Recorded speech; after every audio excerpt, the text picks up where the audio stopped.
think we have about 70 something people online. We have a room of nearly 35 to 40 people. We know Miss Bev, the author of over 50 romance novels. And I'm really minimizing that amount. And Dr. Carole Bell, I'll ask you to introduce yourself so we don't have a terrible echo, and we'll jump straight into what people are here for, which is Bev and you. Okay, great. Thank you so much, Julie. Thank you so much for having us. And I'll just say briefly that I am Dr. Carole Bell. I teach at the University of South Florida. I was just talking about how I teach political communication, and I studied political communication, got my PhD from UNC Chapel Hill. And I'm also a cultural critic and writer, and I co-host right now in 2024 the Black Romance podcast with Dr. Julie Moody Freeman. So that's partly why I'm here, but I'm also just a really huge fan of Beverly Jenkins, and her books really combine so many things that I'm obsessed with. I love studying the intersection of media and politics, and as a cultural critic, I'm particularly interested in how politics shows up in our storytelling. So clearly, I was made to be a Beverly Jenkins reader, right?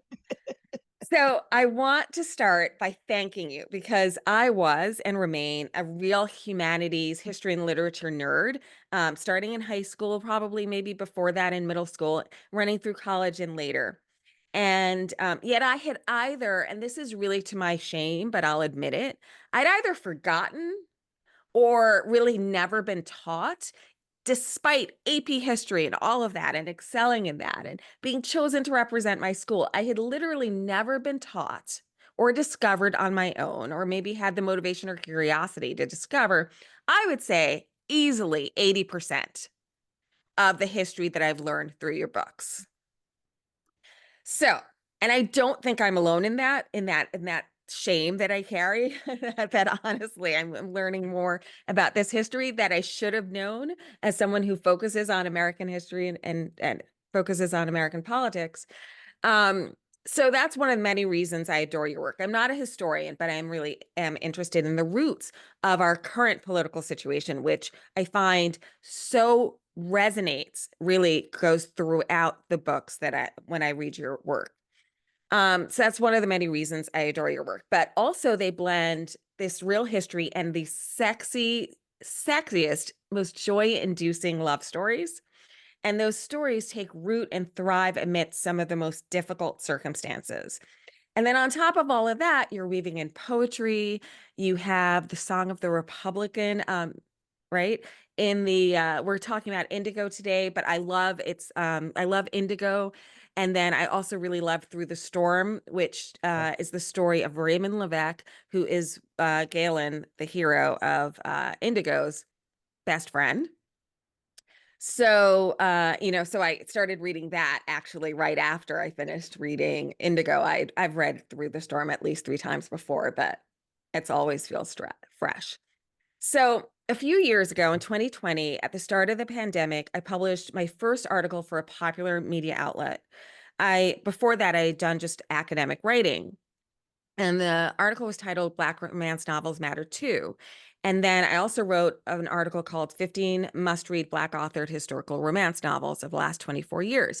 And both of those pieces were really inspired by Beverly Jenkins' work. So your novels have been a balm and an antidote to 2 things that have been, were, and continue to trouble me. First, what I think is really an ahistorical whiteness and whitewashing that's endemic to mainstream historical romance. And second, a real outbreak, I feel, of forgetting our history, of thinking that our liberation as African Americans, as in Americans in general, that liberation could lie in forgetting, because we think that African American history can only be about pain and loss. And I think your stories are this fantastic counterpoint to that, because the tradition of Black romance that you write in shows that there's much more to Black history than pain and hard times. Your romances thrive on complexity and nuance, on Black solidarity.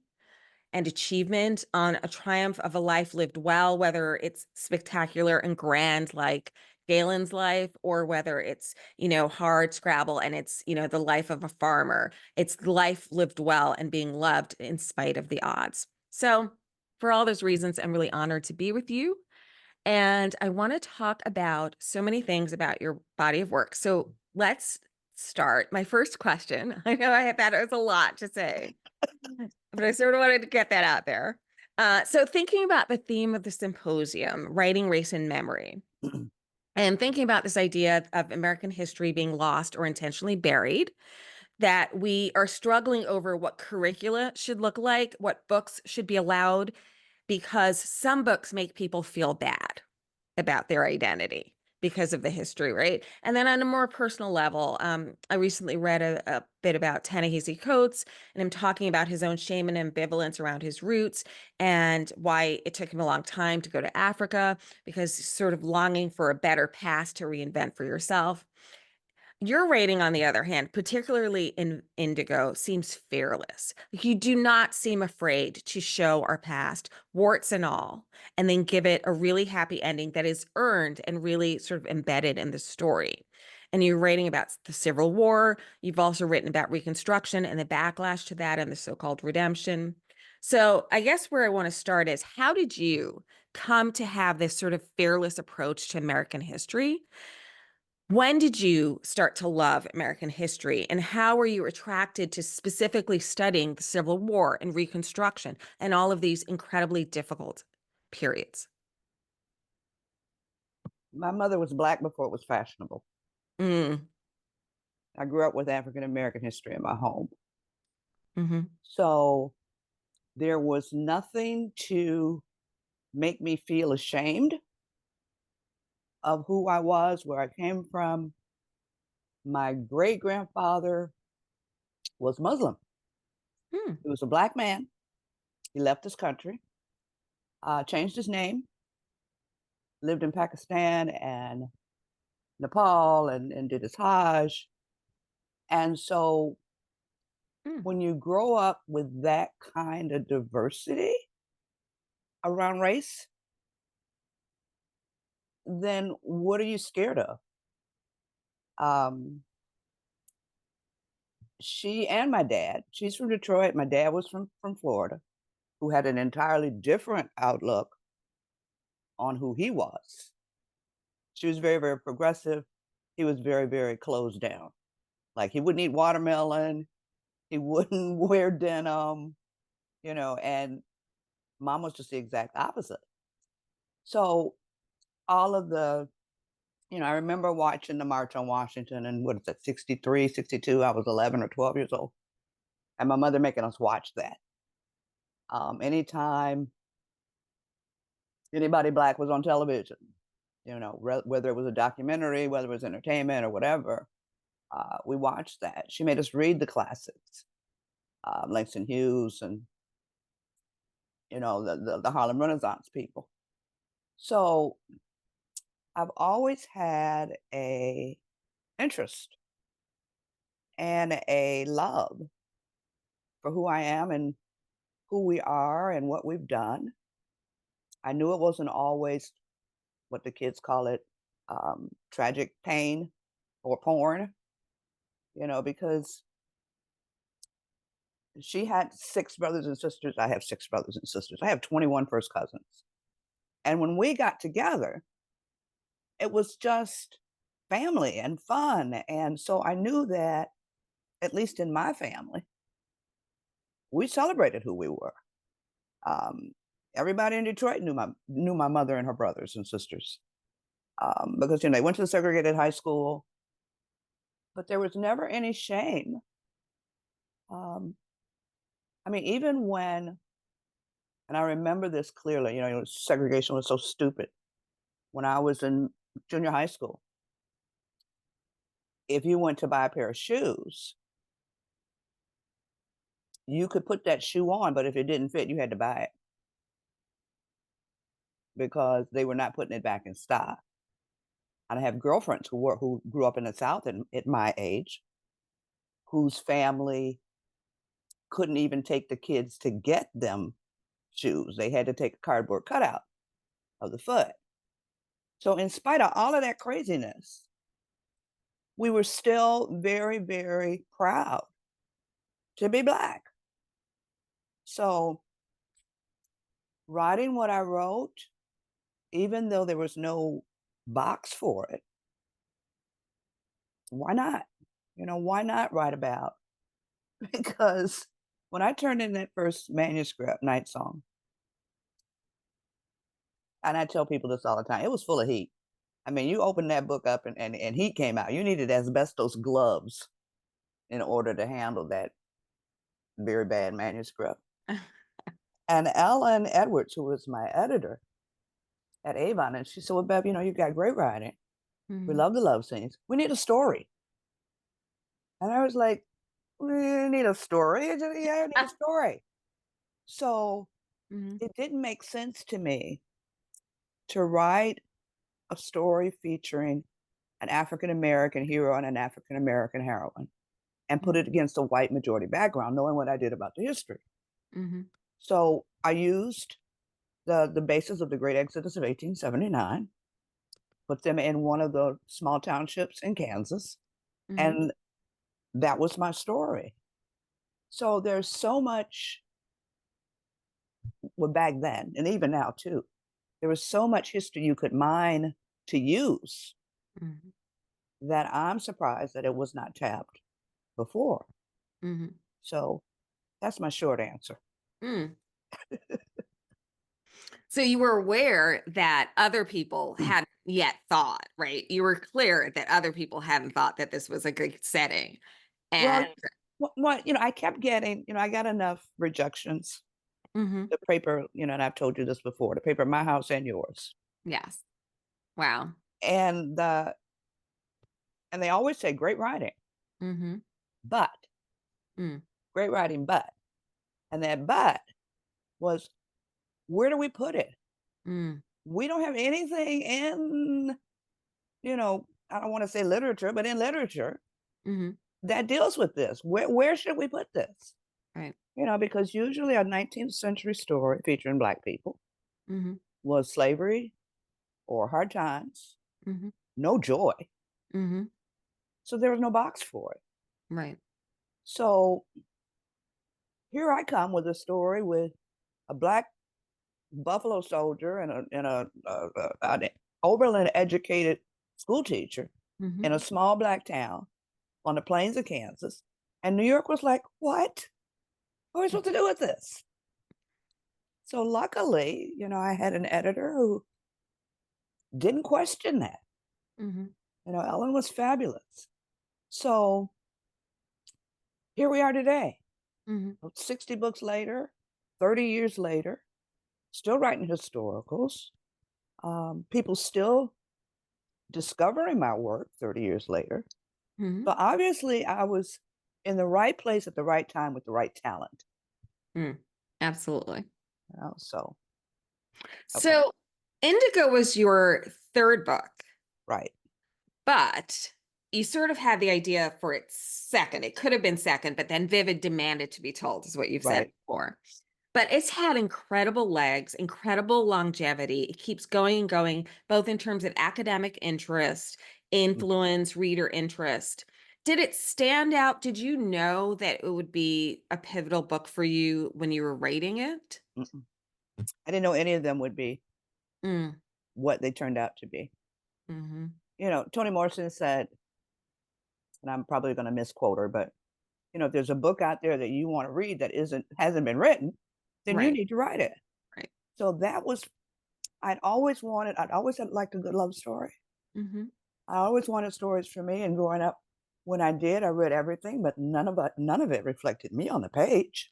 Unless I was reading the classics, Langston Hughes, like I said, in Harlem Renaissance. But those are the stories I wanted to write for me. Right. And for my sisters and for my cousins. Go ahead. Sorry, I was just gonna say, I would love to dig in a little bit to the way that you sort of structure it, which I find fascinating. I think it's a little bit longer than some of the other books. And I love this story so much. So it's the story of two abolitionists. I never know whether to call both of them conductors or not. He's a conductor. She's She's a conductor. a station. He's a stealer. Okay. He's Yeah. a slave stealer. Dealer. Okay. Stealing slaves and bringing them north. Yeah.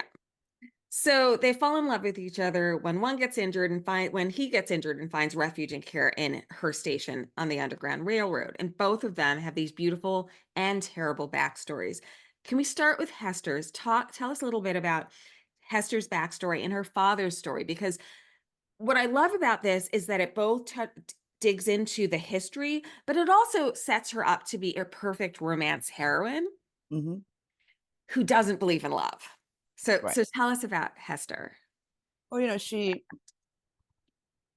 the what if for that story started with a small piece in a book called Bullwhip Days, which was a compilation of memories and stories told by the formerly enslaved to the WPA projects that came out of the Depression. And some of these people were like, you know, almost 100 years old. And in the love and marriage section, there's a small piece by a guy who basically says he knew a man named White who was free, who sold himself into slavery for the love of a woman. And he finished that up saying, that love must be a terrible thing. Okay. So to give up your freedom for love, you know, I told my late husband, it wasn't late back then, but I asked him about this and he said, baby, I love you, but I don't know about that. And I said the same thing. I mean, you know, a powerful thing. So, being a romance writer, you cannot, or at least I could not, write a romance tied to slavery because basically there's no HEA. There's no happily ever after because she could have been sold the day before. Or he could have been sold. So they have a daughter. And then comes the question of, and the mom is sold away, as is the daughter. So then becomes the question of what do you do to that child physically so that if somebody is looking for her, how can they find her? Right. So I thought about cropping the ear. And then because she was, you know, newborn, I severed the tip of her little finger. And the father said, you know, they both cried for days, but the cut healed clean. So that's a way to find her. You look for a little girl with a severed little finger. So she is found and she's brought to Michigan. Now she worked the indigo farm, indigo vats in the Sea Islands. And that part was fueled by Julie Dash's movies, Daughter of the Dust. When I saw that movie for the first time back, God, my memory is crazy, but when it first came out, I saw early 90s. Yeah. And there were women there with purple hands who had worked that dye.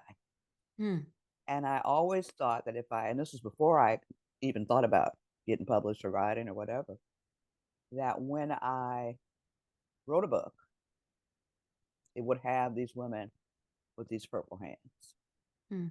So I gave that part of that story to Hester because the indigo was such a cash crop during slavery. It was used to make the uniforms for the British Army. All that blue that they had came out of slave hands. So she comes to the north. She's in Michigan, which has a great and deep history with the Underground Railroad. On the road, Detroit is called Midnight because that was when the slaves were rowed across the Detroit River. to Windsor or to Amherstburg. Cleveland was called Sunrise. They would, coming up north, they would get to Cleveland at sunrise and they get to Detroit at midnight. Mm. And I just did a pajama party with my readers 2 weeks ago, and we were on the river. And people were like, okay, now I understand why people came to Detroit, because you can see Windsor Hmm. from our side of the United States. I mean, it would be like from me to you. You can see that Okay. it's that clearly. So the roots were there Mm-hmm. in Detroit. The secret society Mm-hmm. that some of the Underground Railroad conductors had was there with their secret handshakes and their, coded messages and Mm-hmm. all of that. So what better place to set a story, and especially in my hometown, Right. Was that sort of part of the history revered when you were growing up? Did you see? yeah, I mean, there are streets named after Okay. some of the men. Mm-hmm. So I'm getting old, I can't think of names. Some of the churches. Mm-hmm. Well, Second Baptist was had a free produce store, Mm. and free produce was a I'm getting sidetracked here. A free produce store. Free produce was a movement that started with the Quakers and was picked up by the men and women of Second Baptist, Mother Bethel in Mm-hmm. Philadelphia. And they didn't use anything that was produced by slave hands. Right. And Hester continues that. Right. Yeah. Mostly Right. sugar. Mostly Yes. sugar and American cotton. Yes. So she used honey in her coffee. Mm-hmm. She didn't buy any new gowns. Mm-hmm. Many gowns that you bought that were new, you used English cotton because they had Mm-hmm. freed their slaves. Well, the ones in Mm-hmm. the East, at least in the Mm-hmm. Caribbean. So all of that, Right. went into the pot on the stove for this story. For this story. That sort of economic boycott that's built in and that you tell us about, there's so many things that resonate, and we know we're in 1858, but we do that sort of thing now. And I think people sometimes have a way of like rolling their eyes at it. But look, it has this important pivotal history, and it's there's a lot of integrity in that. So I loved reading about that. I love it when it also just for the history, but also for showing how these things resonate today. It's Yeah, I really mean, and the incredible. foundation of them. Yes, in the foundation. Foundation of them. Okay, go So, ahead. so Daniel is another obviously very vivid character, and very late on in the book, he's described as just so grand, sometimes frustratingly grand. But when we meet him, he is brought low. He is brought so low, he's unrecognizable. Right. I mean, they know he is a fine form, but God Yeah. knows what his face looks like, right? Yeah. It's almost like a blind date. So tell us about the story of Daniel and his name. It's the one story you don't completely tell in terms of the biblical root of Daniel and the lion's den. For those of us whose biblical knowledge is a little rusty, tell us about where Daniel gets that name and what he's been through when Back we then, meet him. from Daniel the Lion Den, black people, we are very, very into, at least back then, the Bible and the biblical stories. And we tended to name our children Mm-hmm. after biblical figures. Mm-hmm. We tended to name our movements after biblical incidences. So the Black Daniel is like Daniel the Lion's Den, who God saved when, he went into the lion's den. Mm. But his name Galen, Yes. he and Hester appear in Vivid, and they're much older. Yeah. And I named him Caleb in that book. Yes. Which didn't resonate at all when it started, Right. It's one of the few things I changed. And I think her last name was Montgomery. Yeah. Yeah. So it's like, and none of this works. Yeah. So I changed his name to Galen because one of my readers She was the first person to send me a fan letter, Mm, Rochelle Hardy. And I met her family, and I met what would become her husband. mhm, And when she got pregnant, she was looking for a name. mhm, So we're going through baby books and all of that, trying to come up with a name for this young man, for the baby boy that she's going to have. And I came across the name Galen, and it meant the light one. mm, And so that became his name, at mhm, least for me. mm. She named her son something different because her Okay. husband was like, "No, you're not naming him after a romance hero." But it's a beautiful name. I think so too. Well, there are a whole lot of chasers Hmm. from Night Song who are Yes. now, 30 years old. Mm, Mm, My readers, I love them. So anyway, so his name was changed to Galen Vachon. mhm, I grew up in a very interesting family in New Orleans, Jean de Couleur, um, sort of wealthy, mhm, but a family that was color struck. mhm, His grandmother who raised him did not treat him well because her daughter married a dark-skinned man. mhm, So he was quote unquote punished for that and mhm. treated more like a servant than a Yeah, like a grandson. slave, his aunt describes. Yeah, Mhm, more like a slave than a grandson.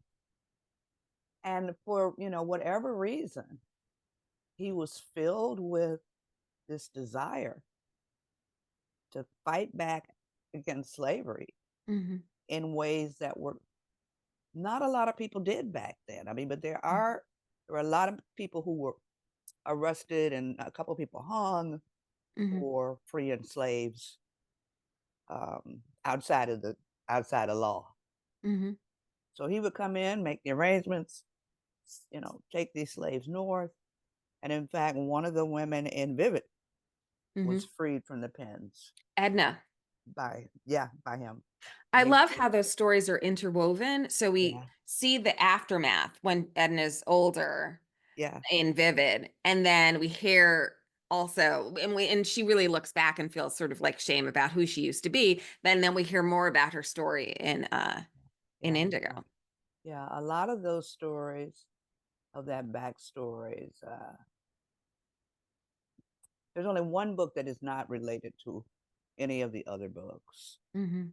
That's the Beverly Jenkins trivia question. The Yes, readers and you know. told me, and I forgot.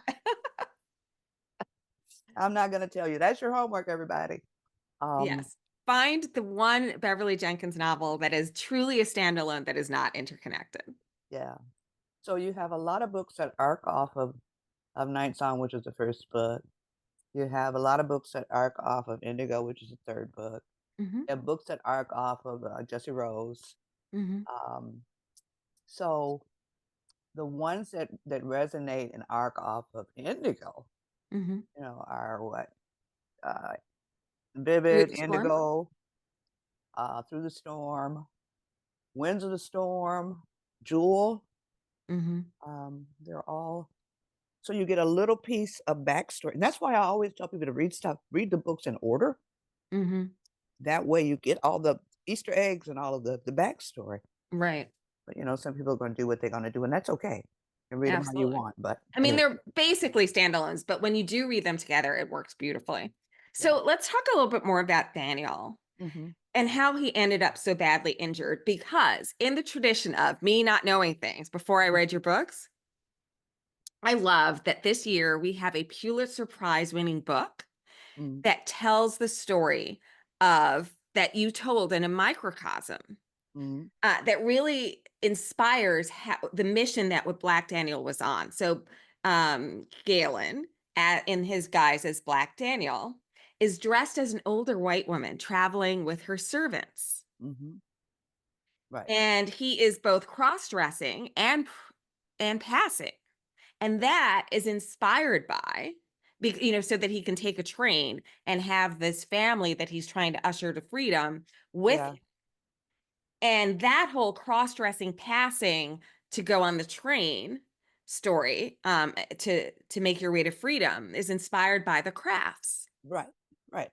And did you know that this year there's a new book called Master Slave? It was new last year, Master Slave, Husband, Yeah. Wife, An Epic Journey from Slavery to Freedom. And it Yeah. won the Pulitzer Prize for biography, telling that same story. Yeah. You know, there have been many, many tellings of that story, Mm-hmm. many tellings, and it has finally gotten the recognition. I mean, we were so clever. Mm-hmm. You know, we were so clever in how we skirted the times and the laws and the crap that America does not give us credit for.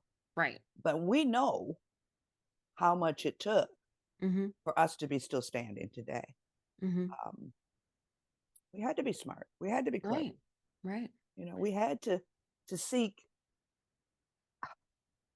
the window that might be open in the back of the house in order to get into the house. You know, you didn't always have to go to the front door. Did So, you know that story before you set the yeah. Indigo in the Oh, yeah. Underground Railroad? You knew that long time Yeah. before. Oh, yeah. I knew that a long time ago. Yeah. Mm. It's not a new story. Right. Right. It's Not a new story. It's not a new story. At But least not to me or my readers. sure. You know, But so. it's so wonderful. It's like one of those like specific details that I really love. I want to switch a little bit to talking about how the romance works within all this history, because I think sometimes we think the romance tropes aren't as obvious. Right. But to me, on my fourth read or third read, I'm not sure, they seem really strong. And I really like that because Hester is a classic variation on the sort of the virgin and the love skeptic. And she has this really good reason, you know, not having known her family really, her parents, excuse me, because of her father sort of selling himself into slavery. And then Galen, though, is the thing. What is Galen? If there are a lot of hardcore romance people on this Zoom, you will recognize Galen, not just as a generic hero, but as specifically a reformed rake. Yeah. And a alpha hole. Okay, I don't think he's enough. I Yes, don't he think is. so. Yes, Okay, he okay. We is. might have to fight over that. I love some Galen. I mean, but the Oh, I know. reformed I rake love him thing. too, but he's so Yeah, arrogant. yeah. He is He's arrogant, so but she always arrogant. calls him out on it. And mostly he's only harsh at the beginning. I don't know. I think he Yeah, can I get know, you but know but wrong. you're I right. You love know, him. he's not a cinnamon roll. Well, sometimes he's a cinnamon roll, but you know, people who wonder, well, what is she talking about? Yeah. Um, cinnamon roll are sort of beta heroes, where you know they're into the They're soft and really soft. sweet and Yes, soft and yes, gooey, you know. yeah, Lovely, yeah, lovely. right. Yeah. So, I mean, when he demands that she not feed him, you know, Hmm. he's just pretty. When he risks going outside and being discovered because Yeah, of his dignity. right. But also, I mean, that's also in a way, I think, sort of trying to be kind to her because he doesn't want her to have to clean up his mess. So I don't think it's that terrible. Oh, well, I don't think that was, but that was about that. It was strictly about his own ego. Okay. Okay. I stand corrected. Okay. So most reformed rakes are found in ballrooms and brothels, Right. and he has both of those in his past. Right. However, you know, that's not the Galen that we see. He's Linda Dillon is like he's alpha and arrogant. You know, but he's risking his life to save children. So I just think if Oh, you're yeah, I doing mean, that, he's gold inside. I yes. mean, his heart's made out of gold. Yes, But yeah, exactly. His heart is made out of gold. yeah, yeah. So, how do you maintain a balance between the romance tropes and the bigger historical threads? Do you struggle? Do you feel like when you were starting out, did you really struggle in finding that balance between those two? And where do you find, when did it become natural? I think it became natural when I first started writing. Mm, You know, it's not something that I struggled with. mm-hmm, For me, it was all about Ellen saying, "We need a story." You mm-hmm, know, I had the romantic elements. I was just putting the other stuff in there to make the background of the painting. When I give writing workshops, I tell people, for me, because we all bring different stuff to the table as writers, my stories are like a painting, mm, and I have the two main characters, whoever they are, as the centerpiece, Mm-hmm. and then the world building and all of that is the background. Mm-hmm. So you want that background to be visible, but not overwhelm Mm. the characters in the center of the portrait. Mm-hmm. So, but they have to have some place to stand. Mm-hmm. So it has to be strong also. So, Mm. but yeah. Oh, that's a great way to put it. I really saw that sort of interplay between foreground and background in this book in particular, because we would hear something that's going on with them, and then we would have a little bit of that sort of like narrative, omniscient narrator come in and explain some of the roots of that. Yeah. That happens with the honey and the tea, or Right. Yeah. whatever they were drinking. Was it tea? Tea, no, coffee. Okay. So it Coffee, happens tea. with I don't remember. with That was a what they're long time drinking. ago. Yeah, I want to say it's tea, but I'm probably wrong. So here's another thing I've been thinking about that's really a reread artifact. Thank you, coffee. Does Indigo have a villain or villains or antagonist? And I ask this because I thought I knew who the villains were, but on my subsequent readings, my most recent reading, it seems to me that there are flesh and blood villains, but there's a broader concept of evil, not just in slavery, but in some particular aspects of slavery that are dehumanizing. So how did you think about the antagonist, that because the antagonist is so important, the antagonist helps drive? Well, there are a few. Yeah. You got a lot. You got Mhm. Shu as the main, Yeah. but is he the main? Right. Is he the Is he main? the main? So Um, this slave catcher that's obsessed with. right, yeah. Is Yeah. he the main character? The main Mhm. villain is the fugitive slave law 1850, Exactly. the villain. Hmm. And I haven't done the reread, so the girlfriend, Foster's, Janine. yeah, Janine. Or is it um the older lady who healed up B. B? The healer. Is B the See, villain? this is the beauty of having just read it, Yeah, which I'm yeah, I not mean, usually good with that names. That no. yeah. So is B the villain? Hmm. Because B can't be the villain. well, she was a traitor though. Yes. So you look at it in different ways. Hmm. But she was trying to find her children. Right. So that's what led me to this idea. That exact fact is what led me to this idea that it is the artifacts of slavery, in particular family separation, Mm-hmm. that is so dehumanizing. One of the things about slavery that is so dehumanizing and destructive, because it really destroys. I mean, Janine is someone who didn't have parents. Yeah. And the family, Lem is the half brother. I Right. don't want to spoil everything in case there are Hey, any the book is 30 years old. They haven't versions. read it by now. It's spoiled. Go ahead. But there's this complexity of the way the rootlessness and family division is really turning some people into monsters, turning Yeah. some people against each other. Is there more intraracial conflict in this book than in others? Or Mm, is that just like my sensitivity to it? And no, that's Through the this time. Storm's got a lot more. Through the Storm has more. Through the Okay. Storm's got a lot more, and we see it at a different level. We see it at ground level Mm-hmm. in Through the Storm. Mm. I mean, the ending when Sable and the kids are kidnapped. Um, Mm-hmm. we see it in Ryan Mm-hmm. deciding to leave the race. Yes. There's a lot of stuff going on Mm-hmm. in that book as well. Mm-hmm. So, but yeah, and I also wanted to bring up with Indigo and a little bit with Through the Storm of the Black people who helped the slave catchers. Right.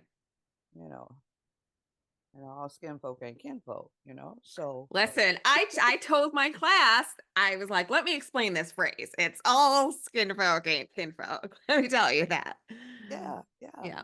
So you had, so there are real instances Mm-hmm. of people who were, in with the slave catchers who wound up, floating face down in rivers Right. in the North, in Ohio and in Michigan, for being traders. And Janine is so convinced she's going to get rich that this slave catcher is going to treat her well. Why? Right. Right. Yeah, not gonna happen. Not gonna happen. And I don't want to get too contemporary on it, but honestly, when I was reading that, I felt, I had just seen a reel about a woman saying, so and so would have to call her a stupid N-word to her face for her to stop being loyal to him. And I was like, that woman is from this book. But that is today. That is today. Yes. Oh yeah. Yeah. That was, I went there too, but I kept that quiet. Yes. In my head bubble. Yes. Okay. We'll leave that for another conversation. Right. So Indigo is kind of an epic. Other of your stories are adventure. I mean, this is sort of adventure too, but I don't know. It's hard to sort of place it.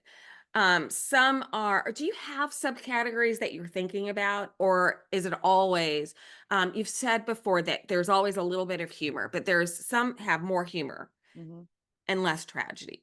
So do you think about like working within a subcategory or a particular mood when you're starting out to tell a story? Usually the story will tell me what it wants. I think I told you I got a letter. This is before computers. A fan letter right after Indigo, where a woman wrote me and she said, "Miss Bev, love your first 3 books. Can you write a comedy?" Ah, And I thought about it and I was like, yeah, sure. And it turned out to be Topaz, which has huge comedic moments, but also a lot of the same tropes and same values and same bittersweetness as Indigo and Vivid and Night Song.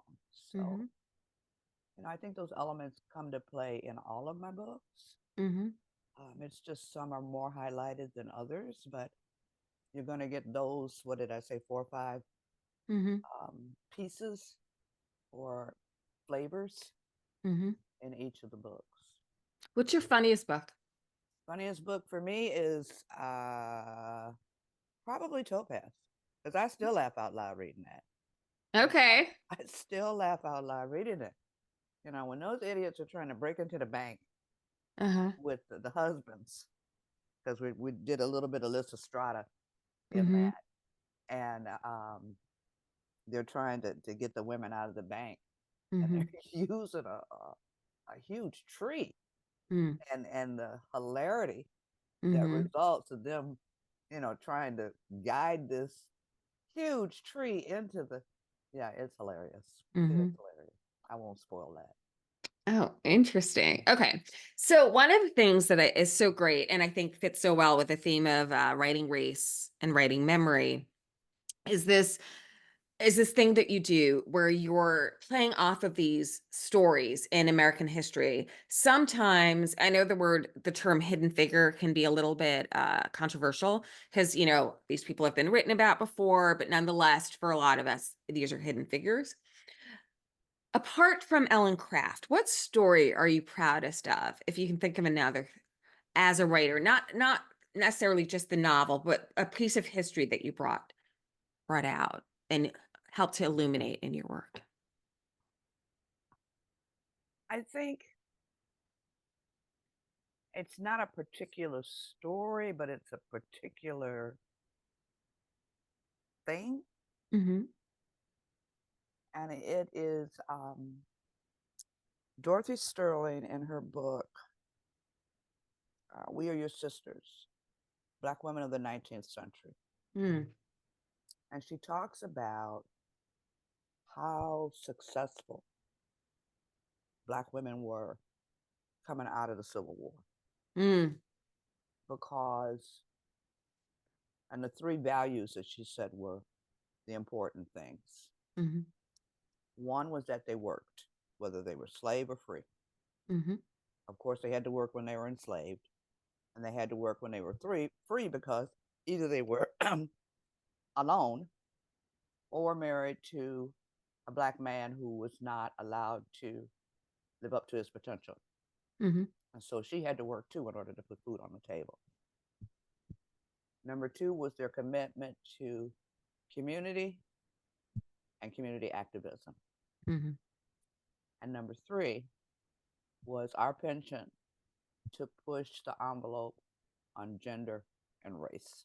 Mm. And all of my heroines Mm-hmm. have that. Right. Not consciously sometimes. Sometimes they just show up like that. But all of them have, they either work, they're very, very active in their community, and they're pushing the envelope on gender and race. Mm. And we look at those women as the women as not only my women are standing on, but all of Mm-hmm. us, Right. Black women, are standing on the shoulders of these women. Mm-hmm. So if there's a thread that runs through the books, it's that thread. Mm.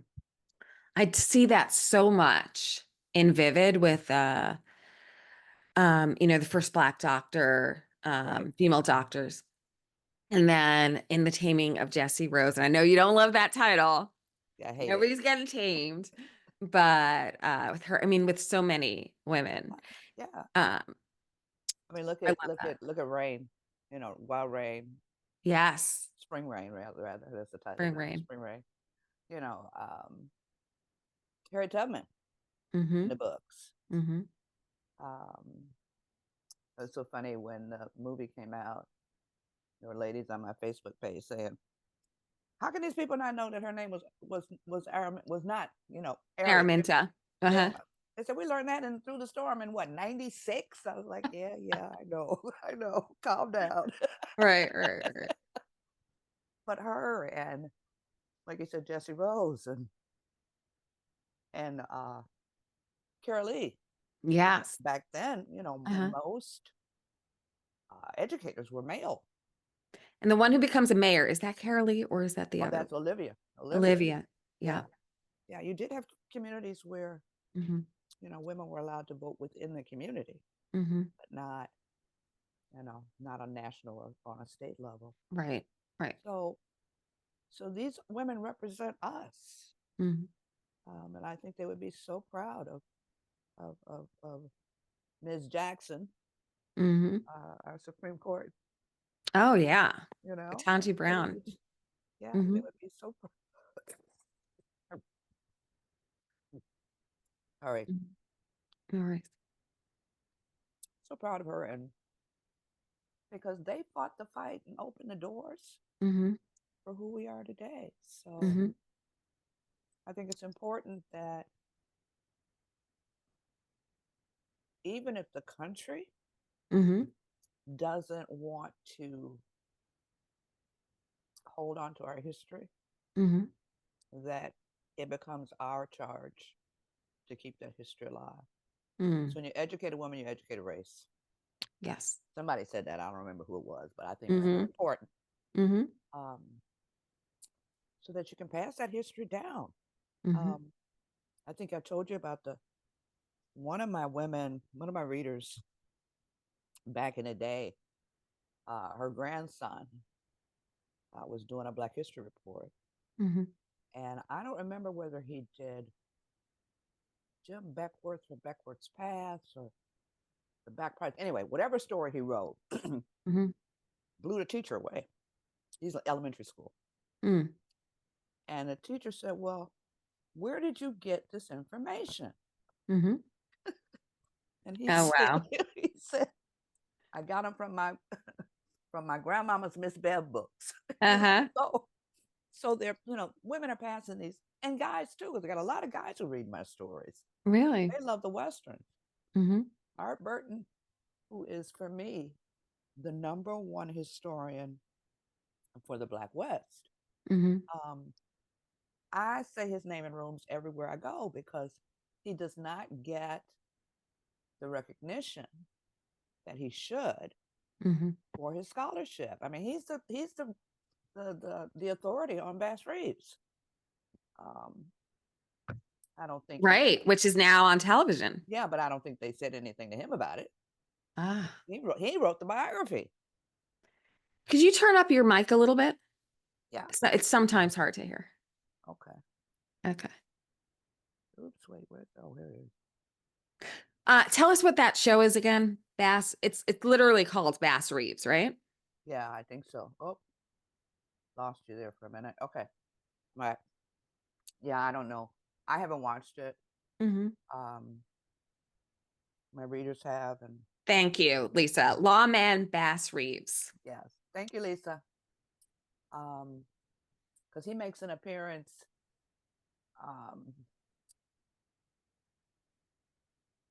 in Topaz Mm-hmm. as a just a sort of a walk-on kind of a role. Mm-hmm. But I used Art Burton's Black, Red, and Deadly for most of the research for that. Mm. Fascinating. I mean, the Cherokee Light Police and and all of the villains of color.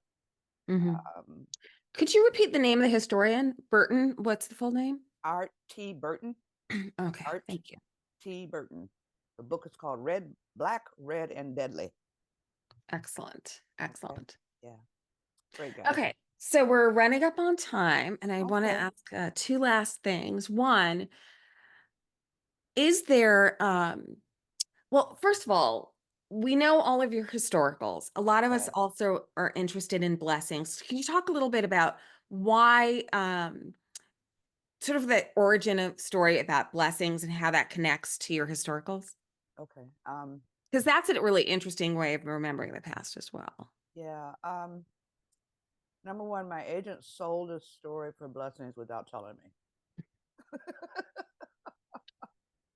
which is wonderful because that's why she's the agent. She's a lot smarter than I am sometimes. Mm-hmm. But the characters in the Blessing series are the descendants of my historical folks. Mm-hmm. Not the first time, though. I have a Detroit series that was published years ago. I think there are 5 of those. Mm-hmm. And the 3 men in those stories are the descendants of Hester and Galen. Mm. And then Deadly Sexy and Sexy Dangerous, which are the Blake sisters. One's a sports agent and the other one is a government mercenary, are descendants of Lorelei and Grace Atwood from Topaz. Mm-hmm. But the Blessing series takes place in Henry Adams, which is also Right. the first town I created, Mm-hmm. based on the black townships that were founded Mm-hmm. after the 1879, the Great Exodus of 1879. So you look at the original stories with Carole and Chase and Olivia and Neil July, and you take it to the 20th century, because that's when it started, 20th, Mm-hmm. 21st century, and see the differences, where once it was thriving, and you Mm-hmm. get to the modern day, and it's like most small towns in America, Mm-hmm. no infrastructure, no young people, Mm. everybody on Social Security. And Bernadine Brown comes in with her millions that she got from her divorce settlement, buys the town, Mm-hmm. brings in some at-risk kids, and figures out how to bring in foster parents for these kids. And the town is again thriving. Mm. So just finished book 12, which is the last book in the series. Mm-hmm. And And you gave a happy ending to my you get a happy, baby. I gave a happy ending to Devin. We fixed him.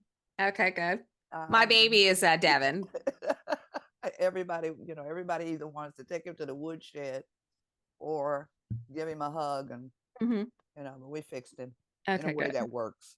It will stick this time. Good. But yeah, I'm very, very proud of that series. It's called Women's Fiction. Mm-hmm. But you still have romantic elements. You got foster kids, you got Mm-hmm. a 600-pound hog, you got who wears clothes, by the way, and who killed someone. And you have all kinds of, sometimes silliness, but you also have that pathos, and you have that, heart rendering, oh my God, kinds of moments also. Mm-hmm. So, And it's sort of bringing history into the present, and how do we build on a legacy? Some bad things have happened in the interim, but still moving forward, which is really nice. yeah. So my last question is, are there any updates that you can give us around, I mean, I think, I love reading lifts my imagination. That is absolutely my first love, but it can also be really rewarding to see some of these literary works on a screen. Yeah. So how are we doing with that? Well, we're doing okay as far as I know. Mm-hmm. The Blessing series has been picked up by John Legend's group, Get Lifted, and in partnership with Deborah Martin Chase. But I haven't heard anything. They were looking for writers last time she and I talked. So I'm very excited, but we've been picked up before. Okay. So I'm not putting all my eggs in one basket, but they seem very, very excited about it, and very, very eager to get to work. So we'll see what happens. The rest of it, had some little nibbles here and there, but nothing that we can really talk about. The line is still in the water. So We have a couple questions. sure. I completely forgot that we were on a tight time thing, and I should throw it to the questions. So is it okay if we take a few now? Sure, yeah. Carole, Yes, we are Julie. running seriously behind, so Okay. we can't do Q&A.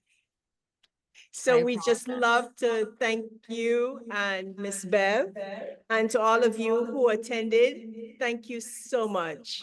We appreciate you. Okay, thank My you. apologies. You're very welcome. Sorry, everybody. Thank you so much. I'm so sorry. I kept thinking I was going to get a cue, and then I realized, oh no. But thank you so much. Hit me up on Twitter or Facebook if you got a question, and I'll get to it before the And end she's of the also day or on Blue tomorrow. Sky now. I can Yeah, attest. Yay. Blue Sky too. So thank you Yes. for coming. Love you all. Thank you so much. Thank you, Carole. Take care. Bye. Bye-bye.